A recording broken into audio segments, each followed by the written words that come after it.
بسم اللہ الرحمن الرحیم۔ آج کی اس لیکچر میں ہم بات کریں گے کلاسیکل ریئلزم کیا ہے۔ کلاسیکل ریئلزم جو ہے وہ پاور پالیٹکس کا دوسرا نام ہے، اور اس کے کیا جو ہے نا مین جو ہے نا پوائنٹس ہیں، کلاسیکل ریئلسٹ جو ہے تھیوری والے وہ کیا کہتے ہیں۔ تو سب سے پہلے ہم یہ دیکھتے ہیں کہ انہوں نے ہیومن نیچر کے بارے میں کیا کہا۔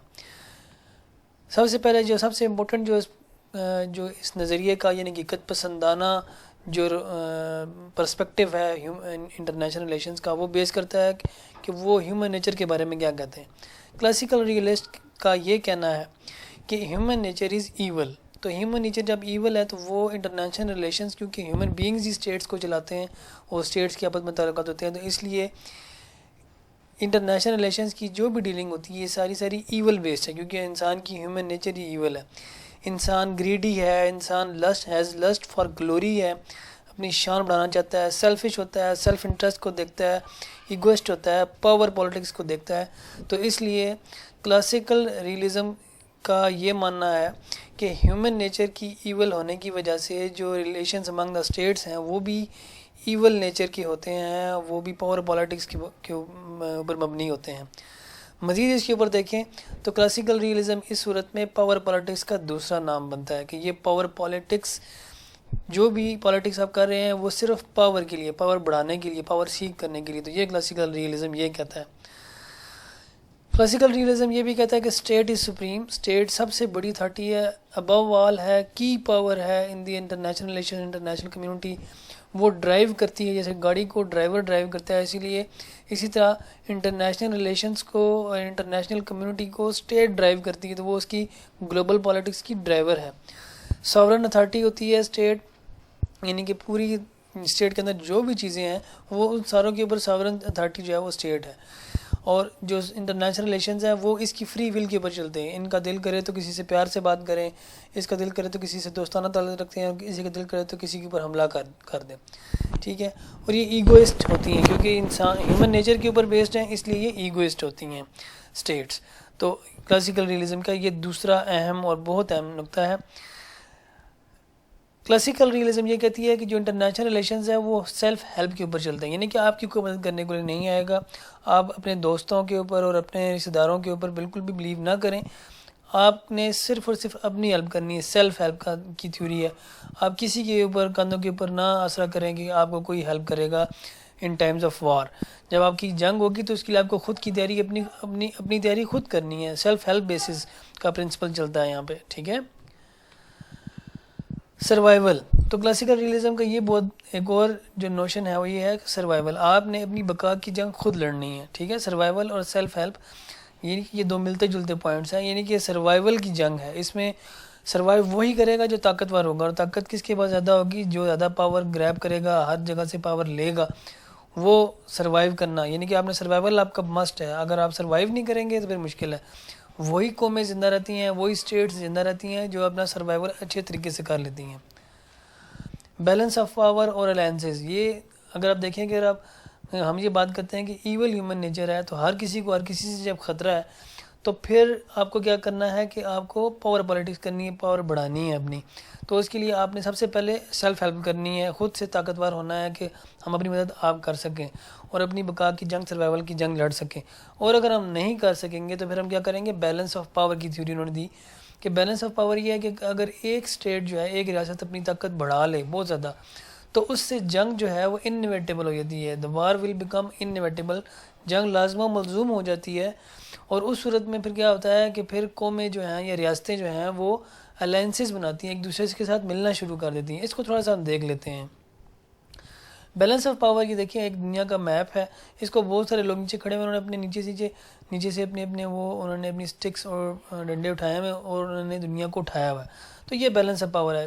کوئی بھی انسان، کوئی بھی، ان سب کو آپ تصور کریں کہ یہ اسٹیٹس ہیں یا اسٹیٹ کے لیڈرز ہیں، ٹھیک ہے، ساری دنیا کے قوموں کے وزیر اعظم اور جو یہ لوگ ہیں، ان میں سے کوئی بھی اپنے ڈنڈے سے اگر اس ورلڈ کا جو میپ ہے اس کو اٹھائے، اس کو ذرا اپنی طاقت بڑھا کے اس کو زور لگائے گا تو بیلنس آف پاور جو ہے وہ ڈسٹرب ہوگا، اور باقیوں کو اس کو بیلنس کرنے کے لیے اپنی طاقت بڑھانی پڑے گی یا اس سائڈ سے اس کو اٹھانا پڑے گا۔ تو یہ تو صرف ایک تصویر ہے سمجھانے کے لیے۔ تو اسٹیٹس جو ہے نا وہ اپنی طاقت کو پریزرو کرنے کے لیے، اسٹیٹ پرسوز پریزرونس آف پاور، اپنی پاور کو بچانے اور اپنے آپ کو بچانے کے لیے، سروائیول کے لیے وہ ہمیشہ تگ و دو کرتی ہے، پاور کے پرسوٹ میں رہتی ہے. تو اس کے دو طریقے ہیں پاور بڑھانے کے یا مقابلہ کرنے کے، یا تو انکریز ان ملٹری پاور، اپنی فوج اتنی بڑھا لے، اپنے پاس عام ریس میں لگ جائے اور بہت زیادہ اسلحہ اپنے پاس رکھ لے، اور اتنا ہو کہ اس کو اپنے دشمن سے خطرہ کبھی بھی نہ ہو سکے.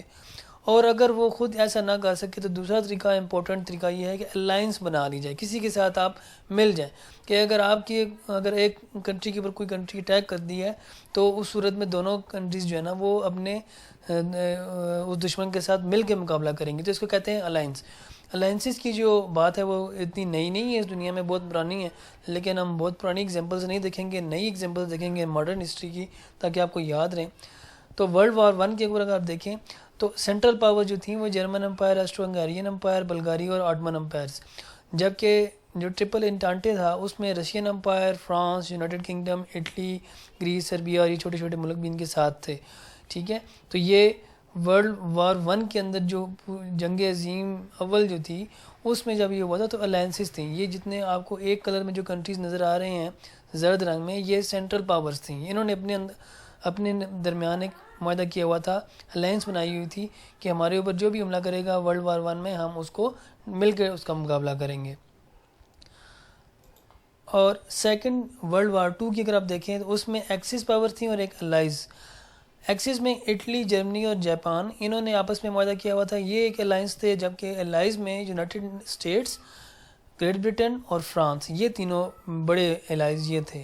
جبکہ یو ایس ایس آر جو تھا، سوویت رشین جو فیڈریشن تھی، اس نے کہا کہ ہم اس جنگ میں حصہ نہیں لیں گے، لیکن بعد میں جب جرمنی نے اٹیک کر دیا سوویت کے اوپر تو پھر انہوں نے الائز کی طرف سے یہ جنگ لڑی.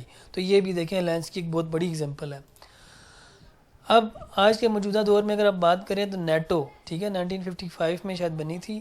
یہ ویسٹرن بلاک اس کو کہا تھا کہ تمام یو ایس اے، کینیڈا اور تمام یورپین جتنی بھی پاورز ہیں یہ ساری کی ساری ویسٹرن بلاک میں ہیں، اور اس کو نیٹو کہا جاتا ہے، نارتھ اٹلانٹک ٹریٹی آرگنائزیشن. اور انہوں نے ہی گلوبل وار اور ٹیررزم اکٹھی لڑی ہے، عراق وار، افغانستان وار انہوں نے اکٹھی لڑی ہے. ٹھیک ہے، تو یہ نیٹو ہے، یہ ملٹری الائنس ہے. ٹھیک ہے، یہ سارے جو طاقتور ملک ہیں ویسٹ کے، یہ سارے ملے ہوئے ہیں اس میں، اور یہ ایک الائنس کی جو ہے نا ماڈرن شیپ آپ دیکھ سکتے ہیں. یہ میپ کے اوپر یہ کنٹریز جتنے بھی بلو مارک ہوئے ہیں یہ نیٹو کنٹریز ہیں. اگر ہم اس کے مقابلے میں دیکھیں تو سوویت یونین نے ایک اپنی اس نیٹو کے مقابلے میں ایک اور ملٹری الائنس بنائی تھی. اور اگر آپ دیکھیں تو یہ جتنے بھی آپ کو یہ پنک کلر میں جتنے بھی نظر آ رہے ہیں، Soviet Union, Poland, East Germany, Czechoslovakia, Hungary, Romania, Bulgaria, Albania, یہ سارے کنٹریز جو ہے وہ وارسا ایک پیکٹ کیا تھا اگینسٹ ٹو کاؤنٹر نیٹو کی جو الائنس تھی اس کا مقابلہ کرنے کے لیے سوویت یونین نے ایک اور ایک پیکٹ کیا تھا، وارسا پیکٹ کیا. وارسا اسی طرح کا تھا جس طرح ایک ملٹری الائنس تھی، وہ بنایا تھا کہ نیٹو کا مقابلہ کیا جائے. تو یہ اس وقت کی بات ہے. اگر ہم اس کی ماڈرن شیپ دیکھیں تو ایس سی او، ٹھیک ہے، ایس سی او ہے. ایس سی او کنٹریز آپ جو دیکھ لیں یہ میپ کے اوپر نظر آ رہے ہیں، اس کے اندر China, Kazakhstan, Kyrgyzstan, Russia, Tajikistan, Uzbekistan, India, Pakistan ہیں، جبکہ باقی اسٹیٹس کی گسٹ ہیں، کچھ ڈائیلاگ پارٹنرز ہیں، کچھ آبزرور اسٹیٹس ہیں. تو یہ بھی ایس سی او کو بھی رشین نیٹو یا چائنیز نیٹو کہتے ہیں نیٹو والے، یعنی کہ یہ ہمارے مقابلے کے لیے یہ بنائی گئی ہے. تو یہ ملٹری الائنسز کا یہ کنسیپٹ ہے، کیونکہ بیلنس آف پاور کا یہ کنسیپٹ ہے کہ دنیا میں ایک ملٹری الائنس اتنی بڑی بنے گی تو اس کے مقابلے میں بھی کوئی نہ کوئی بنے گی کہ پاور کو مینٹین کیا جائے. دوسری بات ہے جی انارکی. انارکی جو ہے وہ یہ ہے کہ آپ جو ہے وہ بیلنس آف پاور کی بات ہوگی، اور اس میں آپ دیکھیں تو اسٹیٹس جو ہے ریشنل ایکٹرز ہوتی ہیں، یعنی کہ وہ سوچ سمجھ کر کام کرتی ہیں. وہ یہ نہیں کرتی کہ آج آپ نے کسی کی مدد کی ہے، اگر آج آپ کسی کے دوست ہیں اور آپ نے بڑی ان کے ساتھ بھلا کیا ہے تو کل وہ آپ کے آڑے وقت میں آپ کو ہیلپ کریں گے. ایسا نہیں ہوتا، کیونکہ کلاسیکل ریئلزم یہ کہتی ہے کہ اسٹیٹس ریلیشن امنگ دا اسٹیٹس میں کوئی جسٹس اور کوئی میرالٹی نہیں ہوتی، کوئی پرماننٹ دشمن نہیں ہوتا، کوئی پرماننٹ اینیمی نہیں ہوتا. There are no permanent enemies and permanent friends in international relations. چیزیں نیشنل انٹرسٹ کے ساتھ پلتی رہتی ہیں. قومی مفاد جو ہوتا ہے اسٹیٹس کا وہ دیکھتی ہیں، اپنی ایگوئسٹ چیز دیکھتی ہیں، اپنا انٹرسٹ دیکھتی ہیں. ہر قوم اپنا مفاد دیکھے گی، ٹھیک ہے. اور اسی طرح ایک اور چیز ڈسکس کرنی ہے وہ ہے انارکی. انارکی یہ ہے کہ جیسے اسکول کی مثال لیں یا کلاس روم کی مثال لیں. کلاس روم میں ٹیچر سب سے بڑا ہوتا ہے, سوورن اتھارٹی ہوتا ہے. ہر بچہ ہر اسٹوڈنٹ جو ہے نا وہ اس کی بات مانتا ہے. لیکن ایسا کوئی ماحول, اگر ٹیچر اس کلاس سے نکل جائے تو پھر سب برابر ہیں. وہ بچے ایک دوسرے کے ساتھ لڑیں گے بھی, سب کچھ کریں گے, تو وہ ان کو روکنے والا کوئی بھی نہیں ہوگا, کیونکہ ٹیچر نہیں رہا جو ان کے اوپر ایک اتھارٹی تھا. تو انارکی اس سے کہتے ہیں کہ جب سب برابر ہو جائیں, ٹھیک ہے.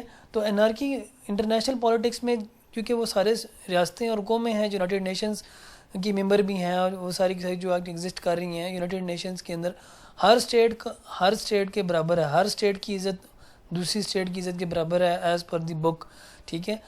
تو ہوتا کیا ہے کہ جب سب برابر ہیں تو پھر انارکی ہوگی کہ جب جس کا جو دل کرے وہ کر لے. کیوں ایسا کیوں ہوتا ہے؟ ایسا اس لیے ہوتا ہے کہ دیکھیں, یعنی کہ ایک ہی چیز ہے, اس کو ہر ملک اپنے زور سے پکڑنے کی کوشش کر رہا ہوگا, تو پھر کیا ہوگا, لڑائی ہوگی. اس کی وجہ کیا ہے؟ انارکی کی وجہ یہ ہے کہ نو سینٹرل اتھارٹی. دیکھیں کوئی گلوبل گورنمنٹ نہیں ہے, کوئی ایسی گورنمنٹ نہیں ہے کہ جی وہ کہے کہ جناب انڈیا نے کشمیر پہ قبضہ کیوں کیا ہوا ہے, یا جو ہے وہ یو ایس اے نے افغانستان پہ اٹیک کیا ہے تو غلط کیا ہے, یا رشیا نے اگر ایسا کچھ کیا ہے تو غلط کیا ہے, چائنیز اگر ایسا کچھ کر رہے ہیں تو وہ غلط کر رہے ہیں, تو افغانستان وار غلط تھی, عراق وار غلط تھی. یہ بات کہنے والا کوئی بھی نہیں ہے, نیٹو کو کہنے والا کوئی بھی نہیں ہے. کوئی سینٹرل پولیس نہیں ہے, کوئی بھی سینٹرل پولیس آپ نے نہیں رکھی ہوئی, کوئی انٹرنیشنل گورنمنٹ نہیں ہے, کوئی ایسا پوری دنیا کا ایک مانا ہوا پرائم منسٹر نہیں ہے کوئی. اور سب کے ساتھ پھر ایسا ہوتا ہے کہ انسیکیور ہوتے ہیں, ہر کسی سے ڈر ہے. تو پھر کیا کرتے ہیں کہ لوگ سیلف ہیلپ کی طرف چلے جاتے ہیں.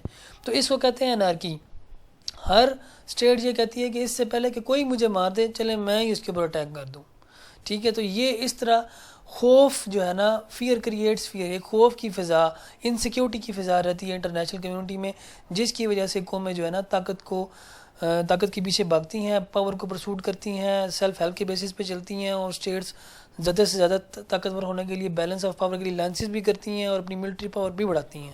یہی وجہ ہے کہ پوری دنیا میں آج بھی 900 ملین جو افراد ہیں وہ آج بھی بھوکے سوتے ہیں, جبکہ آپ ساری قومیں کے اگر ان کی ملٹری جو آرمیز اور جو ان کی آرمز ہیں, اور جو ان کے نیوکلیر آرسنل ہے وہ ملائیں, تو اگر وہ ان تمام بھوکے انسانوں کو ملیں تو کوئی بھی بھوکا اس دنیا میں نہ سوئے. لیکن کیونکہ پاور دنیا کا انٹرنیشنل کمیونٹی کا جو اسٹرکچر ہے وہ ریئلسٹ بیس ہے, حقیقت پسندی کے اوپر بیسڈ ہے, کوئی بھی ویلیو, مورل, ایتھکس اور جسٹس کی بات نہیں کرتا. اس بنیاد پہ آج بھی پوری دنیا میں جنگ اور اسلحے کی دوڑ ہے, اور بھوک اور پیاس, ایجوکیشن اور کوالٹی آف لائف کی بات کو اتنی اہمیت نہیں دی جاتی. یو این اے وہ موجود ہے, لیکن یو این اے کی کوئی بات نہیں مانتا. یو این اے صرف قراردادیں پاس کر سکتی ہے, صرف ریزولوشنز دے سکتی ہے, وہ یہ نہیں کہہ سکتی کہ آپ یہ غلط کر رہے ہیں. وہ صحیح اور غلط کا فیصلہ بھی نہیں کر سکتی, کیونکہ ایک بہت لوز سی ایک جسٹ ایک آرگنائزیشن ہے, اس کی کوئی اتھارٹی نہیں ہے ساورن کہ وہ کسی کو کہے اور وہ اسٹیٹ اس کے ماننے کی پابند بھی ہو. تو یہ ہے کلاسیکل ریئلزم. اور کلاسیکل ریئلزم کس نے دیا ہے؟ اس میں تھوسیڈیڈیز, میکیاویلی, تھامس ہابس, ہینس مارگنتھو اور سنسو, ان جو فلاسفرز ہیں, جو فلاسفی جنہوں نے تھنکرز ہیں, جو ریئلزم کی انہوں نے جو بات کی, ان کے اوپر الگ الگ ویڈیوز اس چینل پہ موجود ہیں. کائنڈلی زحمت کر کے وہ دیکھ لیجئے گا. بہت شارٹ اور بہت کم دورانی کی ویڈیوز ہیں یہ. اگر آپ وہ ویڈیوز دیکھ لیں گے تو آپ کے لیے کلاسیکل ریئلزم کو یاد رکھنا بالکل بھی مشکل نہیں رہے گا. اگلی ویڈیو تک اپنا خیال رکھیے. اللہ حافظ.